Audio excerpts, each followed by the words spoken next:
Well, I just want to start by saying thank you, Brian. We're here with Brian Kelley, a long-standing artist and contributor to our fundraiser year after year, and we've got a real lion's share of your works in our Yeah, you permanent do. collection. In fact, I was surprised when you sent me the little JPEGs. Yeah, I I thought, think there's oh, well over a dozen. yeah, And I think a lot of them begin with the late 70s, early 80s when we were just starting the permanent collection in honor of Nick Novak.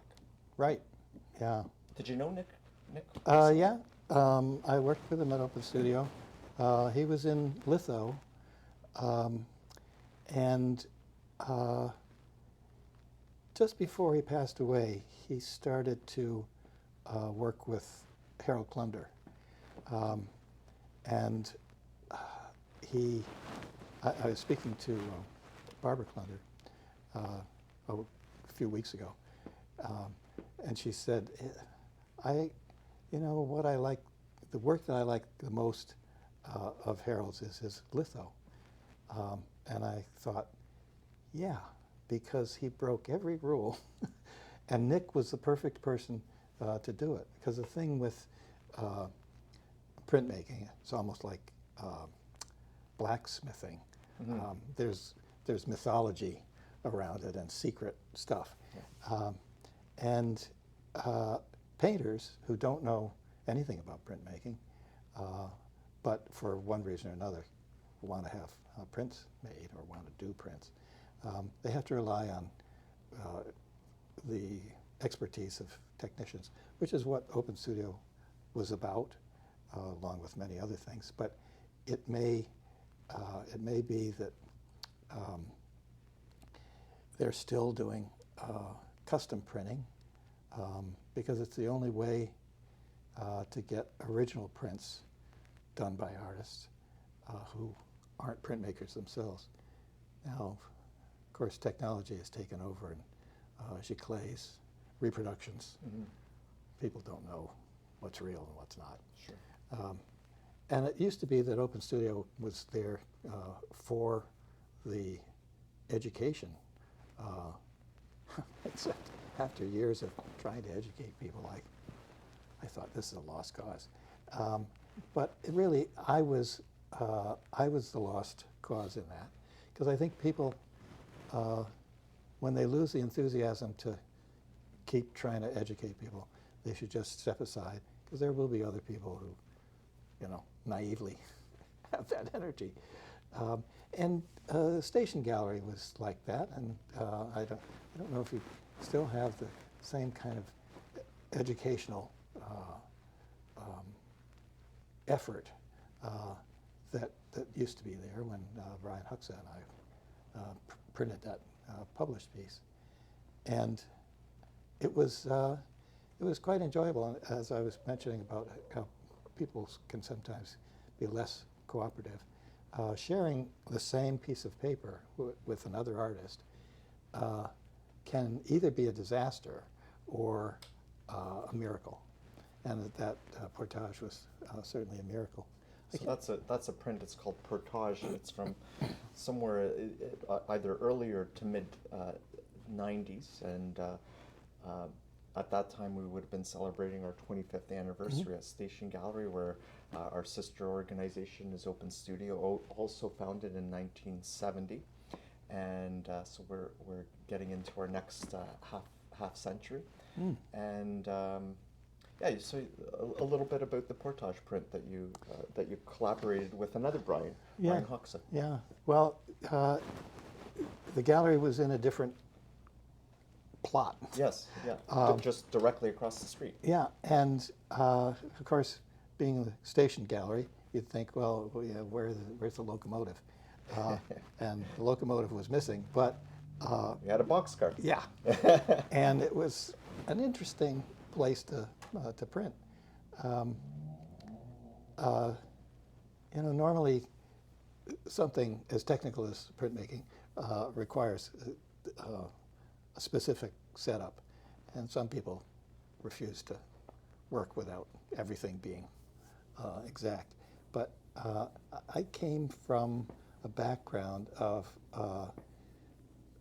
catch can. So, and that was part of Open Studio, and it was the beginning of Station Gallery too. You just had to put things together and get the baling wire out and Yep. hope that major parts didn't fall off. And that, working in that boxcar was kind of, it was more fun than it was an aggravation. And Brian was easy to work with. And we had been on a portage canoe trip down the Mattawa River, and I can't remember who thought, well, let's do the falls. And there, as I recall, one's in the day and one's nocturnal. Yeah, and I don't know how we came to that, but you know, if you're going to share the same piece of paper and try and, in our case, we were trying to do the same image, because another way is for one artist to just put some stuff down, and another artist to go, okay, I don't like that, but I do like this, and I'll work over that. But we were a little more formal about, okay, one single recognizable thing. And because we both had the same basic experience of that particular subject, we thought, okay, well, that should be an easy one to do. And then, you know, you could take the top half and the bottom half. We figured things out. But the night and day aspect just made so much sense. Then it was, you know, flip a coin, who's going to get the night, who's going to get the day. And quite honestly, I can't remember who did what.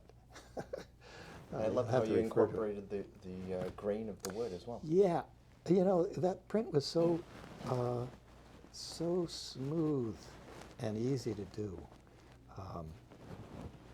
Partly because I already knew Brian and I knew his capabilities, and I knew me and myself, and it all kind of fell together. And there's nothing, well, I suppose there are a few other better feelings than when things just all get together. And we wanted to get the space as abstract as we could, and yet still have a recognizable entry into the real world. Mm-hmm. And grain, wood grain, particularly in that waterfall, Brandywine Falls print that you have in left, that has an enormous amount of wood grain use.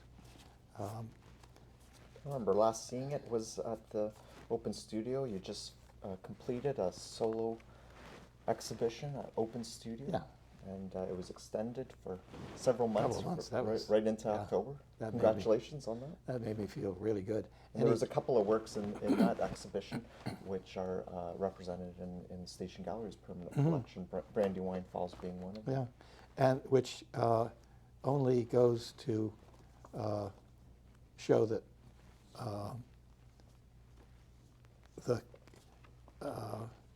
because the show at Open Studio was basically my favorites, which is why so many were not for sale. And the fact that Station Gallery had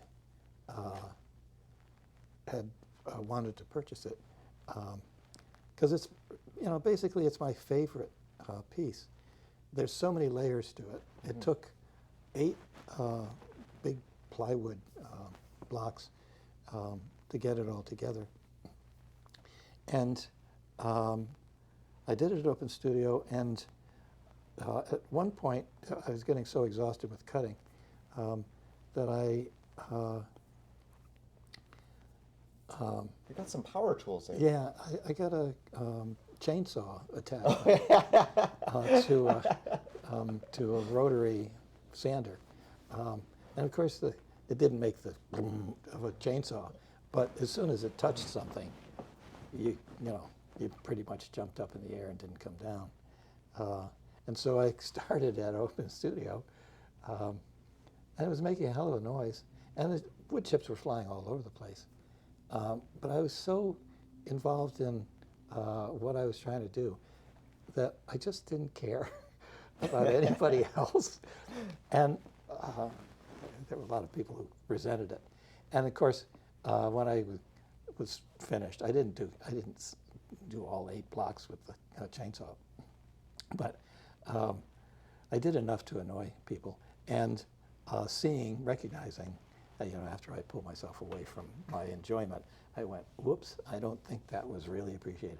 So I made sure I never did that again. That's interesting. There's a real sort of an abandonment in that one, and a real looseness. Yeah. I think that really captures that moment that you just spoke of. Yeah. And I just recently looked it up. It's in BC, Brandywine Yeah. Falls. Yeah. And how they got the name Brandywine Falls. I have no idea. According to legend, they say there were 2 surveyors, and they were trying to guess what the height of Brandywine Falls is, and the one who came closest would get a bottle of brandy wine. Yep. And sure enough, one of them got closest, and Yep. that's how it got the name. But Oh, that's interesting. were you out there in BC? Yeah. Or- Tori Groening had a print shop. She was basically litho, but I think it did other things besides. And a friend of mine wanted to do some BC images, have me do some BC images. So we went out there together. I rented a car, drove around.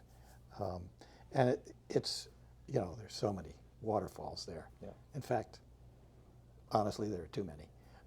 Although I'm sure there are fewer now because of the drought. But I was just fascinated with that constant flow. It's like when you, I do a lot of rivers or roads or pathways because I like to give people the feeling that there's enough space to walk into another world. That taking the sun for a walk is Yeah, a taking good the sun example. for a walk, and this is a black and white version of the color Yeah. print that we've got in our permanent collection. You've also got a monochromatic work that was included in the last solo retrospective that you had at Open Studio. Tell us a little bit about this piece. This is, it looks like it's,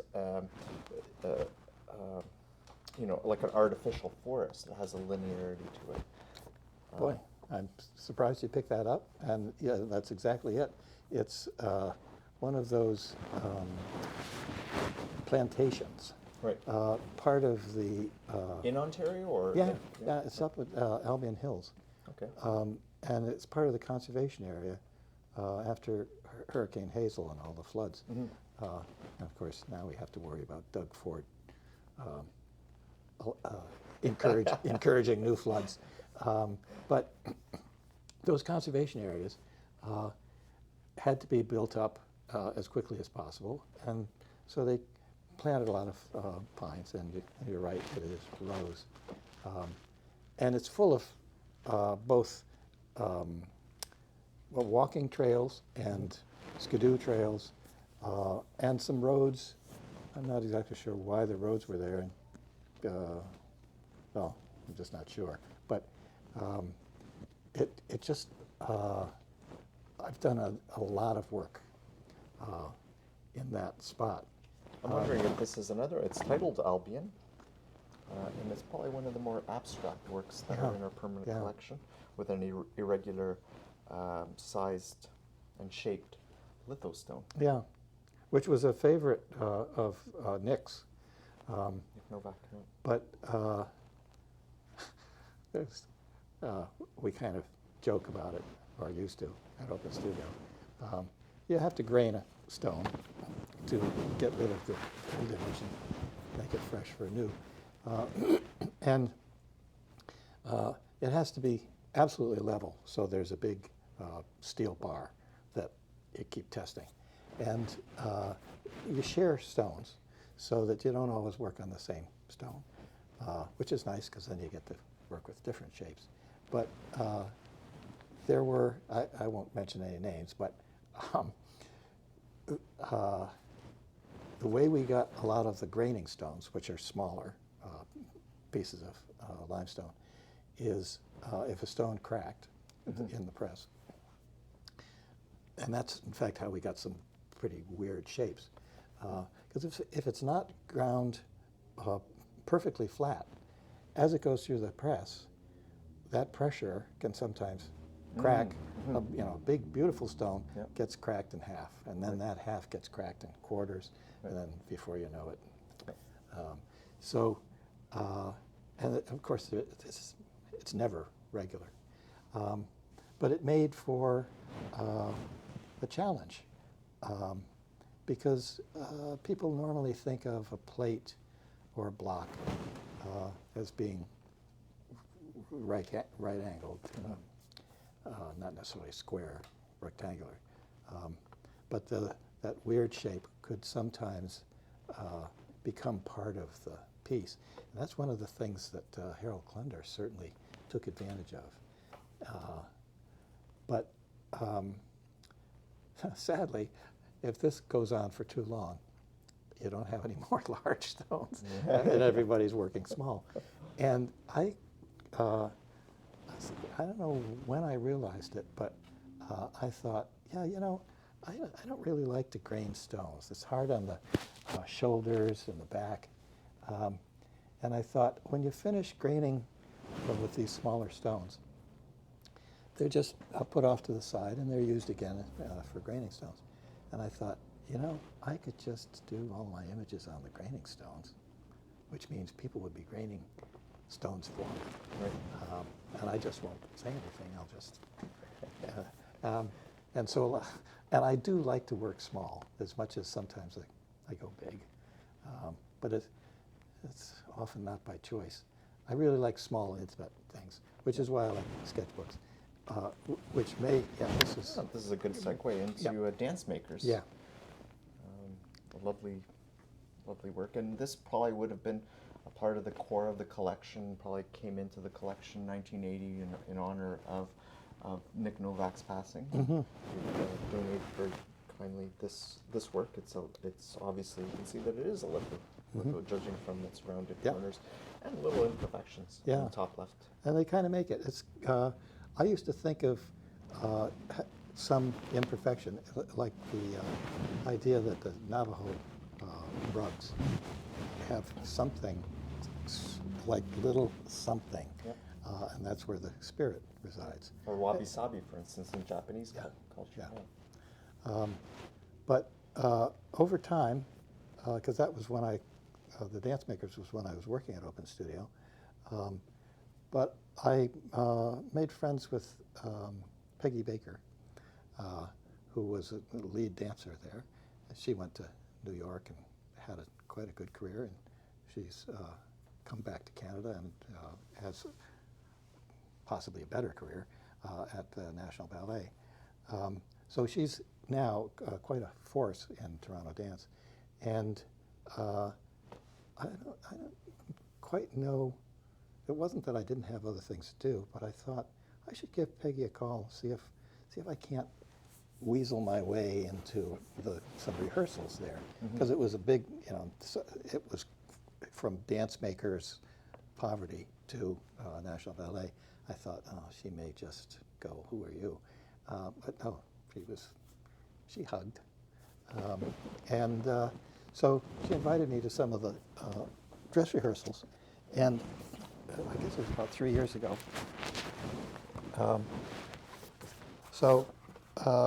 What I used to do... These are like gesture drawings. Yeah. What I used to do is go in. Now this one is just all one color, but I could go to performances and have the book on my lap in the dark, warm crayons in my left shirt pocket, cool crayons in my right shirt pocket, so I'd know kind of what was going on. And once you're familiar enough with your hand and a surface, you pretty much know where your working. And in fact, even if it's not dark and I'm trying to do a landscape, often I'm just looking at the landscape and still working, as opposed to looking at the landscape, then down at the book, then that can get tiresome. So also my work is very loose. It's not like I have to be exact. I mean, if I put trees on top of each other, nobody's going to know. So, and then sometimes I just get kind of whimsical and put sounds down. The thing with, if you're working in the dark, there's really nothing. There's somebody with a violin. There's nothing to stop you from simply doodling, with the idea in mind that you're trying to express what their movements are.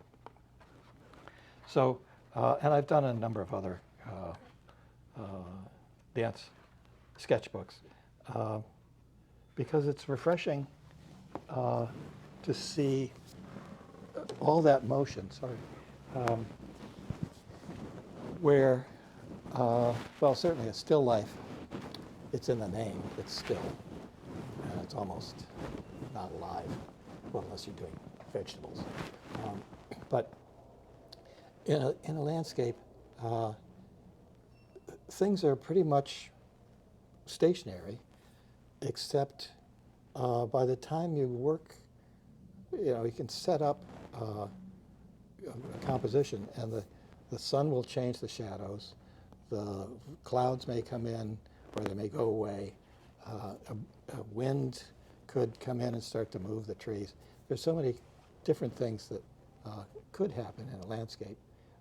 Sometimes do and sometimes don't. But it's pretty much stationary. Whereas with dance, your subject matter is going to be zipping around. Although, this was a nice thing about going to the rehearsals. You knew they were going to, you're trying to catch this particular movement. Mm-hmm. And if you're going to the final performance, you go, oh, gee, I wish I could draw that. But since they're rehearsing, they keep doing these same movements. So it's actually, well, I was going to say easy. It's not easy. I mean, drawing is not easy. But with enough practice, anything is easy. I mean, Evel Knievel going over, although, that can be tragic too. But once you get used to something, and there's so much to get used to with printmaking. I mean, the techniques from litho, etching. I do mostly stencil printing now, so I don't really need a press. But I have that little tiny press, table press. So I can do the tiny etchings. I can still make etching plates. I can see it's made in Canada. It's a Praga press. Praga press. Yeah. Fewer and fewer of those around. Yeah. Well, there are fewer and fewer artists that I used to know, and I just haven't kept up with the new wave. But I have the suspicion that it's pretty much same. I was about to launch into the idea earlier when we were talking that the cooperation of artists, especially in printmaking, is absolutely necessary. First of all, you learn things from others, and there's a certain satisfaction of helping somebody out of a jam, which is easy to get into. And that was one of the things that I liked about working around dance makers. Well, when a 110-pound person comes flying at you through the air and you're supposed to catch them, you better be friends. And have trust. Yeah. Right? So a lot of artistic endeavor and direction is based on trusting others, but also trusting your subject matter, and for that matter, making believe. Like a few more pieces, so I start to work on those, and those give me more ideas. And at the moment, I'm trying desperately to crawl out of my enthusiasm for doing these flowers, because I'm having fun. But I really, after the surgery, I longed to get back to painting, and I just couldn't. Although I have the feeling that I will eventually be able to. And I'm, biding my time, keeping my hands busy with doing the flowers. So it's finding out what makes you, what gives you satisfaction, as long as it's legal, and creating with that, because not every human has a creative spirit. Some, in fact, have a destructive spirit. But the idea behind artists is essentially to manifest something that wasn't there before, whether it's an installation or a soundscape. It can take so many forms. And a place like Station Gallery, especially having its archive, it contributes to the future of creative people finding not just a source, but a resource. And it makes me feel good to think that I ended up having all those pieces in the collection. Honestly, I'd forgotten about it. I knew that there were some. I didn't know which ones.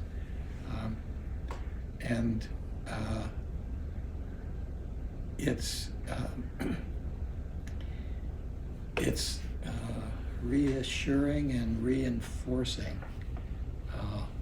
in a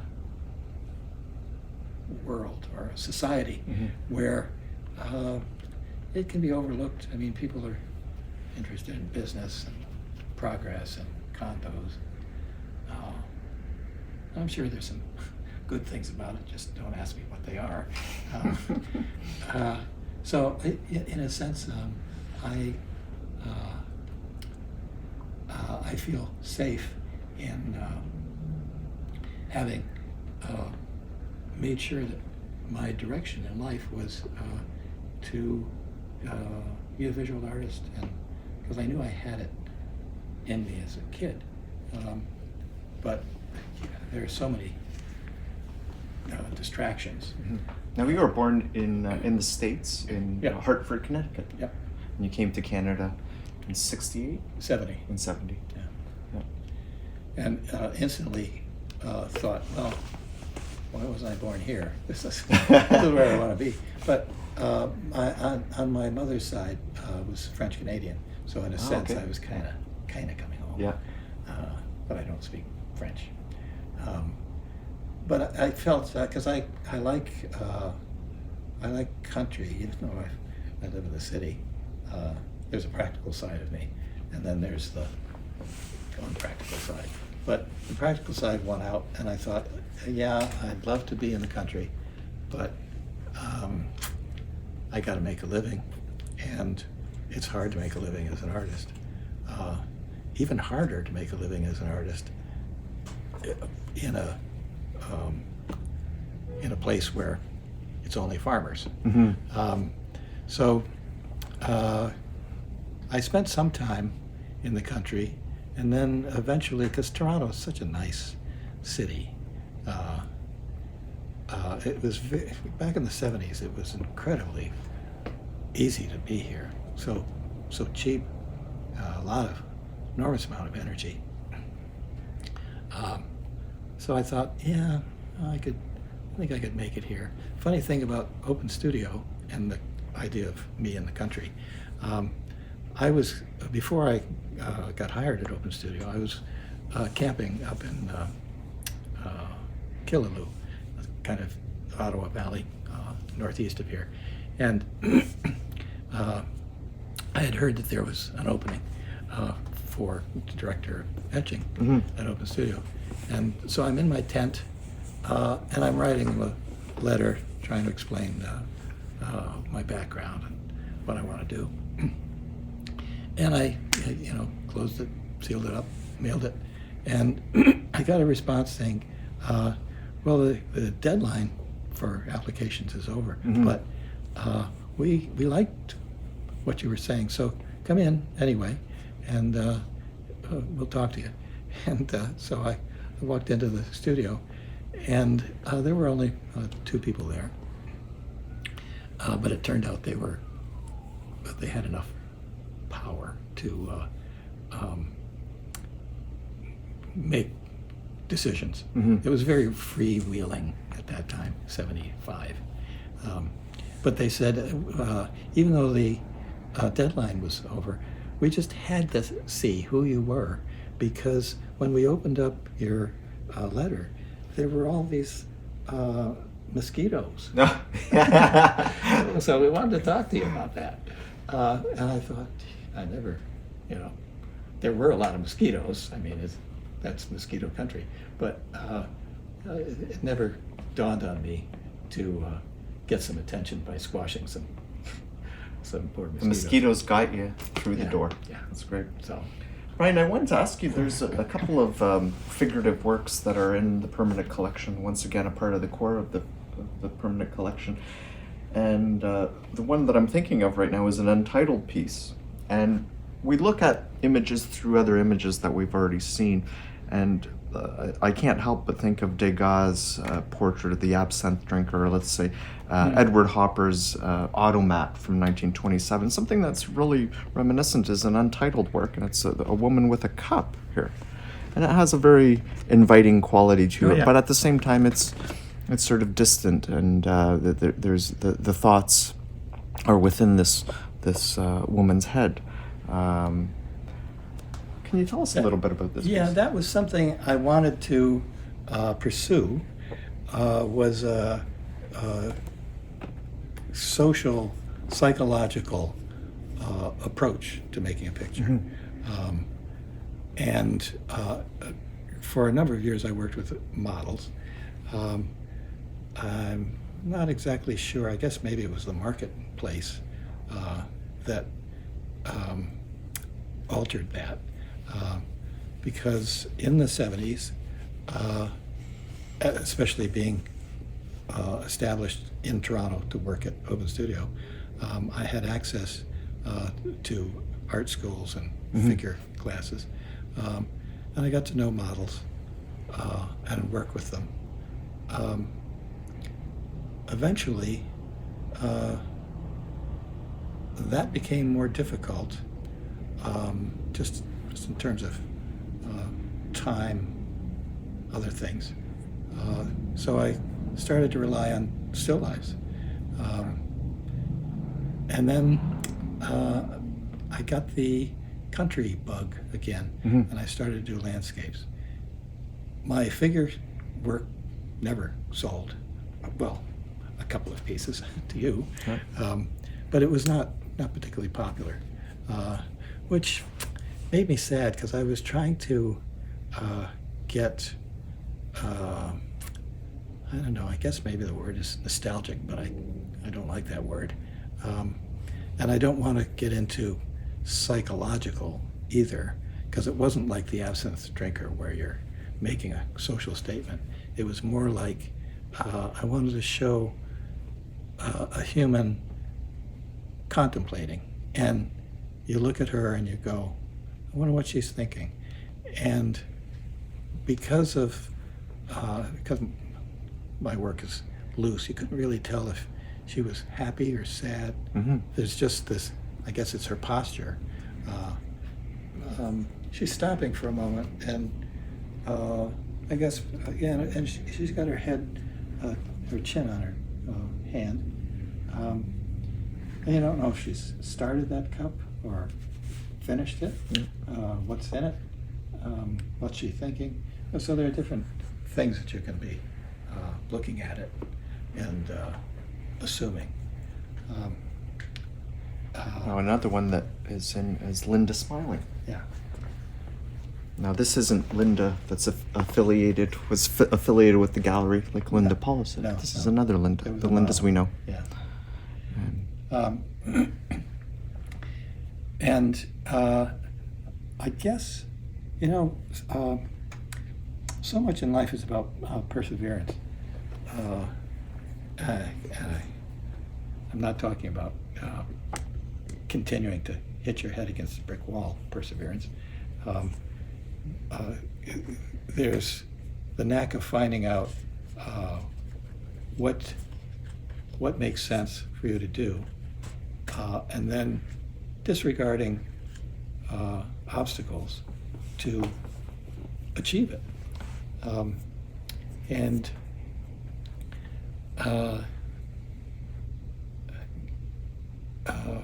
artists have to find their, not quite sure about the right word, is it motif, style, is something Yep. that that identifies an artist from other artists and other people. And that search, well, sometimes it can take forever. And sometimes you're not really sure if you've got what you do have. I'm remembering when I went to art school in New York,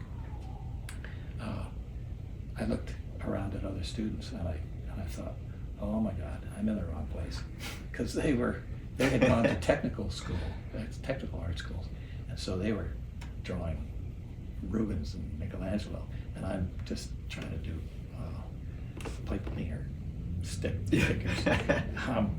But a lot of it rubbed off. I could see how they were moving and tricks that they were doing. But by the time I got out of art school, I thought, all I've really achieved is the ability to work off of other people's skills, not really copying. But I didn't think I had my own style. And as it turned out, I ended up on Madison Avenue, not an independent artist at all. And I was very dissatisfied with that. But,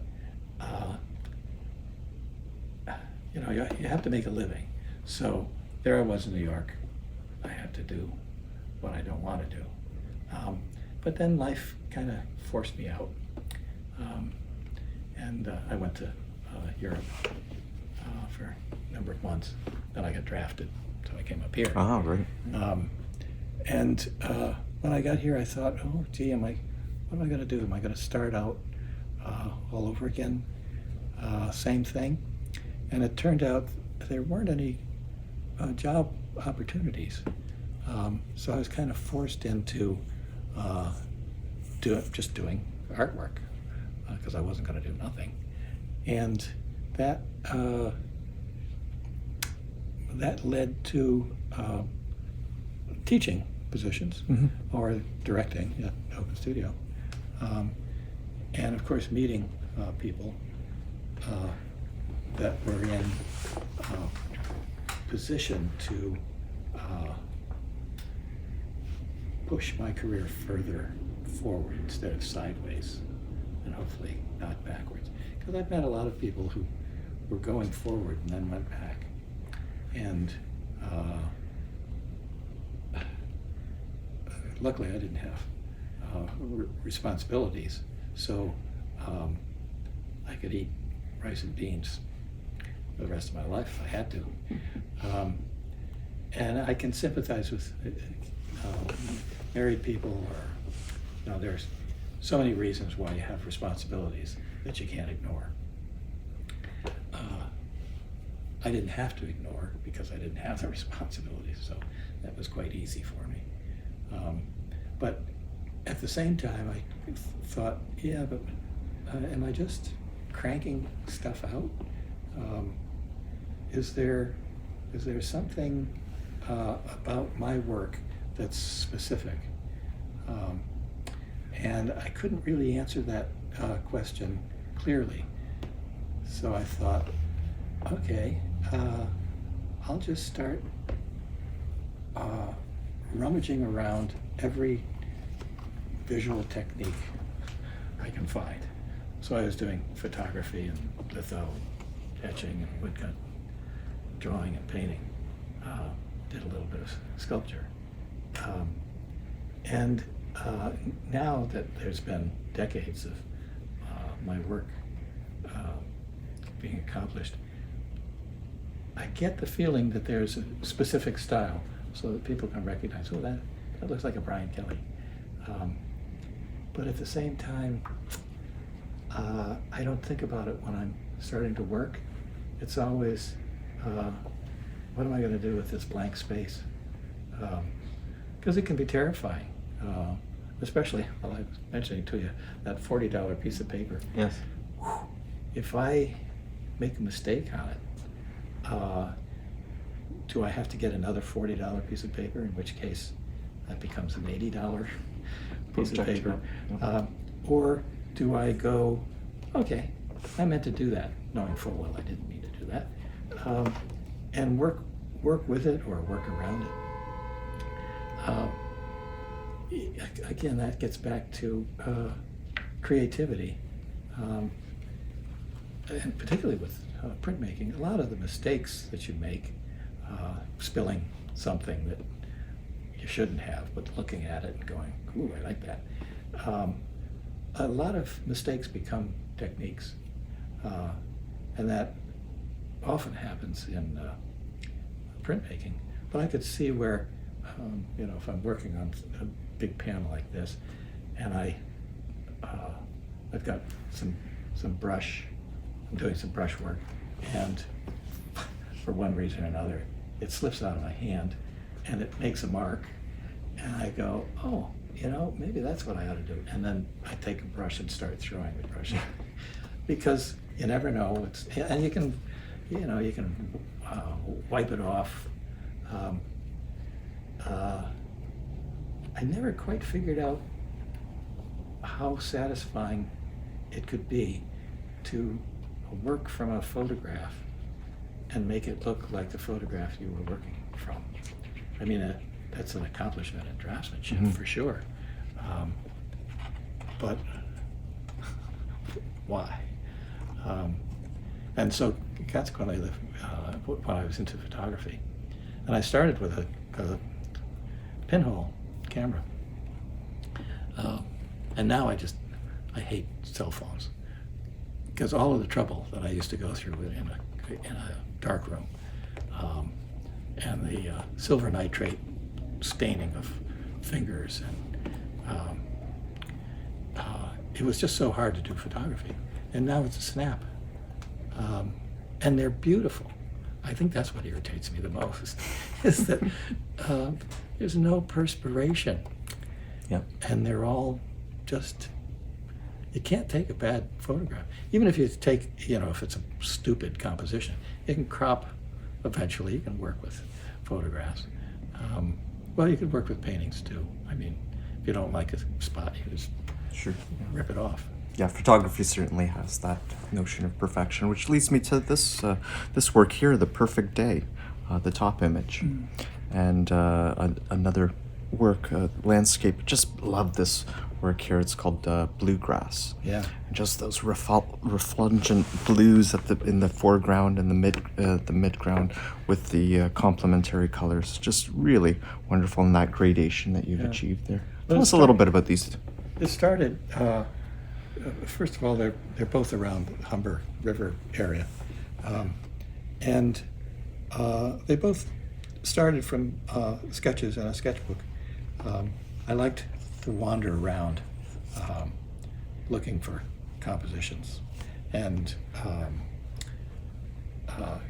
they were easy to find in that area of the Humber Valley. But they're both silk screens. And in fact, they're silk screens that I didn't print. I made North Edition? Is that what one of them was? Yeah, I can't remember. I made a note on the back here. North Editions with Peter Munnick. Oh yeah, Peter and Munnick, Ed, yeah. And Ed.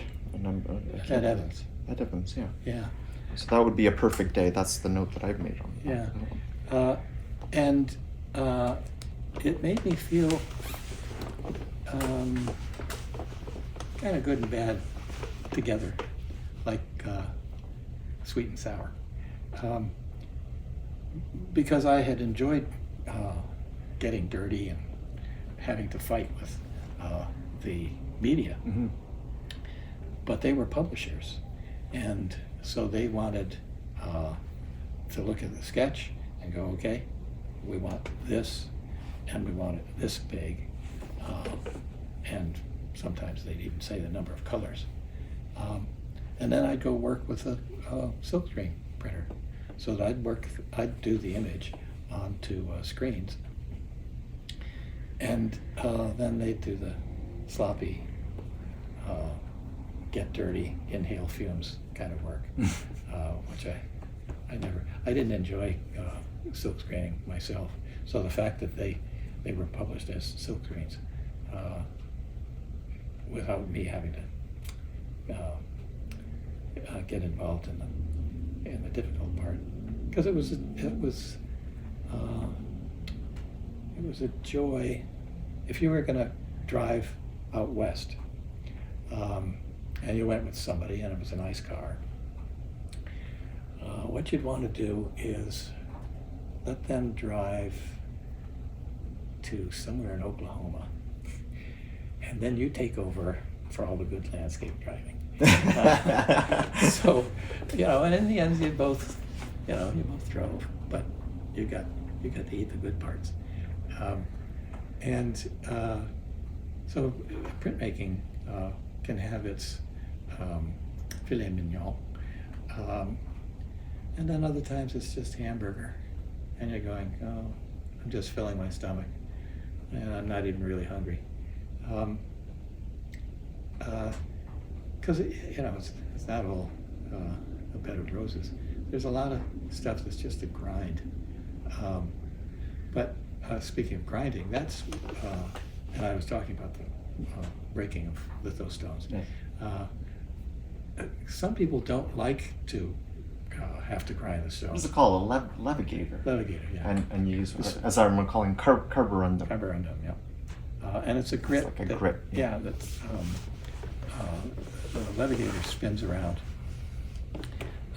like a polishing, buffing machine, and it's tedious. It takes hours, and depending on the size of the stone, it could take many hours, which is why I like to use other people's grinding stones. But at the same time, when I was doing grinding large stones for myself, there's kind of a communication, and it's kind of like tree hugging. You're working on the stone, you're looking at it. It's hypnotic to see these spinning swirls of carborundum, Mm-hmm. and you're thinking about what you're going to do on it. And so it's very meditative in a physical more than a spiritual way. I mean, there's mental in there too. So there are certain chores that,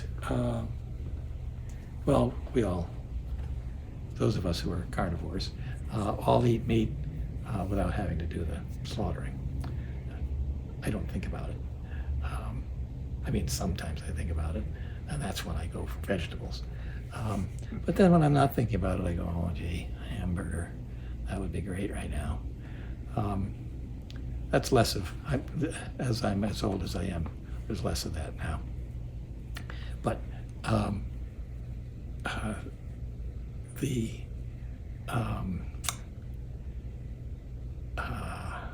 I've lost lost my train of thought.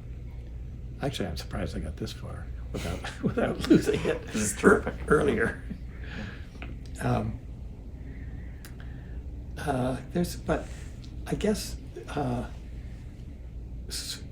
particularly with what you've got in the collection, it identifies me as a printmaker, and I think that's how I have always seen myself. When I first started to learn about printmaking, I had a Japanese teacher at Pratt doing woodcut, and it inspired me to later on go to Japan to study seriously what he was teaching us in art school. You got something else? No, I'm listening. Okay. Yeah. We forgot about Le Cirque as well. We keep that in the back of our minds. Oh yeah. There's four Well, prints. Yeah. Cirque du Soleil, when it used to come to town Yeah. and was affordable, and they had tents, but not big tents. I remember years later I saw that they were performing in L.A. And I thought, oh, they're here too. And then I realized they're everywhere. They had a school. They produced these fantastic athletes and acrobats, performers, and they could be everywhere at the same time. It's like franchises or something. Yeah. But they were so amazing because it was circus without the elephants and the Right. horse shit. Yeah. And so again, sitting down in our seats, because I'd go generally with somebody with a kid, because that excitement, where they're bouncing up and down and making noise, or just sound asleep because they're tired from making noise. So I'd go with friends, and I'd be drawing, and then I'd come back and go, oh yeah, okay, yeah, I'll do somebody shot out of a gun, or swinging around on a trapeze. And those little red things that you've got, they're small. Again, the small stones that were other people's graining stones. Now, why I did them in red, I'm not exactly sure, except that it seemed appropriate to, I could have done them in black and white, but then they would have been kind of somber. This red is almost like... There's a certain enthusiasm, I think, that permeates. It's fiery, Yeah. Enthusiasm. And there's a nice interface between those and the dance makers as well, the performative aspects. Yeah. Well, when I do the landscape, I still see trees in particular as if they were human forms, because they're verticals. And especially because I usually don't go out into a landscape, park myself down, work for 8 hours until I can't see anything anymore, and then go home with a finished or half-finished painting. Again, I like to hike. I used to anyway. And with a small sketchbook, I can walk around, look at compositions, because they stand out to me almost as if they're going, hey, do me. It's like going into a kennel and all these little puppies, and especially as I'm sure you've noticed, I have I tend to do a lot of raking light so that shadows give a certain depth. So there's a certain time of day too, and angles. After years of doing it, I don't think about it consciously anymore, but it is like going to an active performance, but I'm not sitting in a seat. I'm walking through and on stage. That again was good about rehearsals, because they'd let me go backstage, side, up in the balcony, whatever I needed, as long as I wasn't obtrusive. And so I was quiet as a mouse. I mean, it's not like anything was going click, click, or whir, although there was kind of a which when I'd go to a paid performance and strangers were sitting next to me, I'd think, I wonder what they're thinking. Because you know, you don't go to a performance to hear somebody scraping on a piece of paper. But I never got, they never threw me out. Because, you know, let's face it, it was good publicity for them if any drawings that I did, you know, hit the big time. None of them did, but, you know, because they were personal. You know, I love to say it. I take everything personally, but at the same time, I take everything with a grain of salt, because the permanence factor is so elusive. Like, you know, that objective permanence of a child watching their parent walk out the door and wondering if they'll ever see them again, and where are they, and do they disappear? And that's always an issue. And I suppose by doing a drawing or a painting, I'm whatever the phrase would be, roaring against the wind. I'm trying to make a permanent statement about something that's transitory. And I know it's no good. But it doesn't stop me from enjoying the effort. And dance, for instance. I make a print, and it's there, and 20 years later, it's there. It's got a history. And a dancer goes through space. If there's snow on the ground, then they leave footprints. Mm-hmm. But really, every move they make is temporary. I wouldn't be able to do that thinking about it. It would seem, I don't know, I like tangible things, so I like to leave fingerprints on things and not footprints that nobody sees. So I have a certain respect for dancers. And singers too, although, you know, now with photography and sound recording, those things that used to be so ephemeral are now being reproduced, and for that matter, broadcast out into space. So 1 million years from now, some planet is going to receive Howdy Doody. They won't know what to do with it. That's not an advanced civilization, they'd say. Well, Brian, I just wanted to thank you for giving us insights to your permanent impressions that are there at Station Gallery for generations. Yeah. Well, as you know, I enjoy going on forever. And we keep going and going. There's no stopping me. Yeah. Thanks for inviting us into your studio, Yeah. Brian. Okay.